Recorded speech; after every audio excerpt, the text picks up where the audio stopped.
What's up, everybody? Welcome to Podcast Now Plus. I'm Alex, and in this video, I want to look at the new information on Quantic Dream's Star Wars game. Now, this comes from Kotaku. I'm getting it from Reddit. I will not give Kotaku a click in my life, at least over the past couple of years I haven't. So I want to read out the Reddit thread. It's very, very short, and but it's very different. You know, we talked about this yesterday and how I was very excited for the possibility of Quantic Dream doing a Star Wars game. I think it's like a match made in heaven, but you don't really know that you need it. I really think that it could work out really well, and I was thinking about it entirely from I would play a Beyond Two Souls, Heavy Rain, Detroit Become Human. I would play a Star Wars version of that if that's what they were going to do.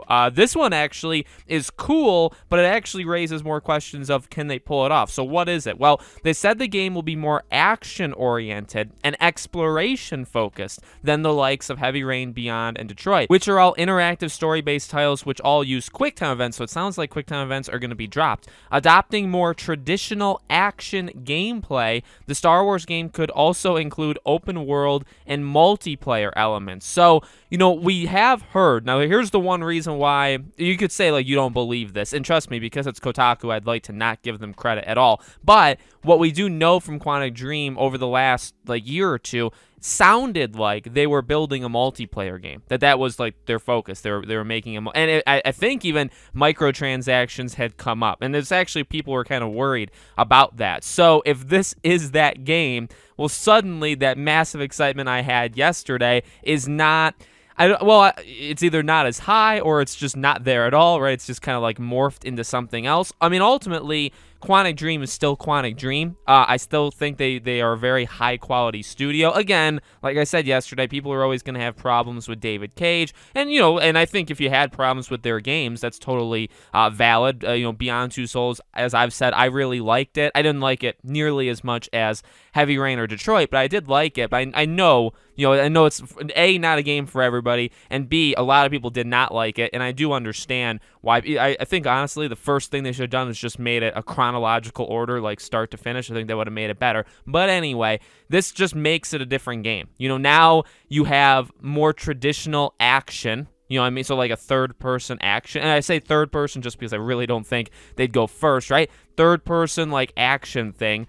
Dropping QuickTime, and these are all, I guess, assumptions or even reading into what they said. It's not even, this obviously isn't confirmed. Dropping QuickTime, which I know that would get a big round of applause. Here's a controversial take from me. I'm actually fine with them. Around the time of God of War 3, I think was the time that people really wanted QuickTime thrown off a cliff. And again, I get it. I understand why people don't like QuickTime. I still like it. I look forward to games like Detroit and Beyond back in the day, and even Heavy Rain, right? Because those games really, I think, did it the best. And I get that if you don't like QuickTime, those games suck probably to you. You know what I mean? So I understand dropping it, but it's just maybe a personal thing with me. I actually don't mind them, and I would take them. But, if you drop that, then you make exploration based. So I don't know, if they made it an Uncharted, but now I'm starting to think of Star Wars 1313 or even the Amy Hennig, that EA game that they were working on. So, and those were two different ones. So those are kind of the things that come to mind first. They probably shouldn't be, right?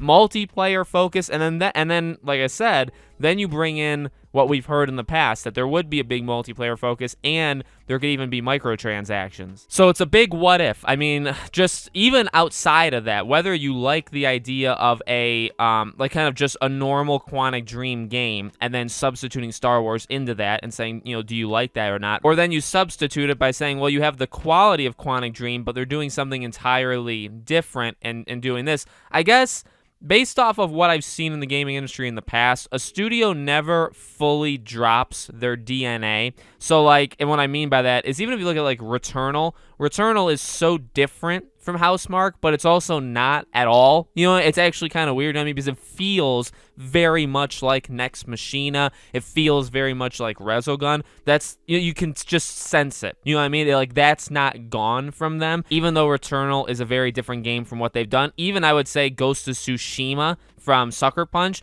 Is it Infamous? No. Is it Sly Cooper? No. But there's still that DNA there. When you play, if you played Infamous and Ghost of Tsushima back to back, you would, you know what I mean? You could feel it. You just can. So I just feel like there's something where you're never going to lose, I guess, the signature hallmarks of what a studio is, even if they do something completely different. And honestly, I kind of want that from Quantic Dream, because I want, now maybe their signature thing is the storytelling and the differing of what your choices do to that story. Maybe that's the DNA, and that's something you're never going to get rid of, no matter what form of a game you're going to make. That's fine, and I'm sure that'll make its way in the Star Wars game. But ultimately, it's exciting. I'm not saying like these things are really negative things. I do think done well, all the stuff we just read on Quantic Dream's game could be awesome. It's just very different from them, which is exciting in one way and also worrisome in another way, right? Because it's like, well, can you handle something so drastically different from what you've done before? However, I do believe,